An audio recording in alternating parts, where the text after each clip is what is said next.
अस्सलाम वालेकुम दोस्तों, ज़्यादा ही शामिल करिएगा। आधा किलो के ऊपर ही ये टमाटर है और जितना टमाटर लाल और ज़्यादा होगा क्वांटिटी में उतनी ही मज़े। वही मैंने लिया है, कुछ स्पेशल नहीं है। और ये देखिए साइज, आलू का साइज़। और यहाँ मैं इसमें वो भी डाल दूंगी, एक रफली चॉप कर लीजिए आप। जैसे हरा धनिया मैंने रफली चॉप कर लिया, हरा धनिया कोथिमीर, हैदराबाद में एक्चुअली बोलते हैं कोथिमीर, तो हरा धनिया, कोरिएंडर, कोथिमीर। और फिर इसमें डालेंगे ये लहसुन, और ये सारे इसमें डालकर थोड़ा सा नमक भी शामिल कर लें ताकि इसका कलर हरा भरा बरकरार रहे। इससे कलर काला नहीं होता है नमक डालने से।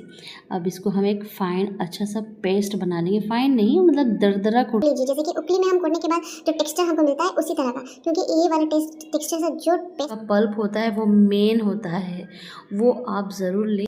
सड़ गया था जिसमें कीड़ा निकला था, तो ये देखकर इस बात का ख्याल रखिएगा। आप देख समझ के चीज़ों को इस्तेमाल करें। तो यहाँ मेरे सारे टमाटर कट गए हैं। अब एक बार नज़र देख लीजिए, अब ये पेस्ट मैंने तैयार कर लिया है और टमाटर कर दिए हैं, प्याज आलू सब चीज़ रेडी है। अब स्टार्ट करते हैं, चलिए स्टार्ट करते हैं।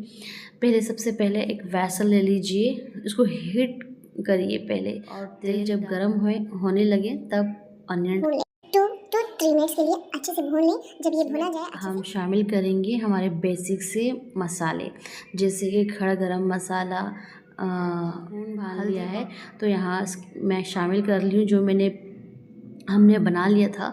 हरी मिर्ची, लहसुन, अदरक का पेस्ट, उसी हरा धनिया का, तो वो मैंने पेस्ट डाल दिया है और अच्छे से इसमें मिक्स करके 1 मिनट के लिए भूने। फिर देन नेक्स्ट डाले 2-3 मिनट्स के लिए भूने। तब अब उसमें हम टमाटर, तब हम ये चावल शामिल करेंगे।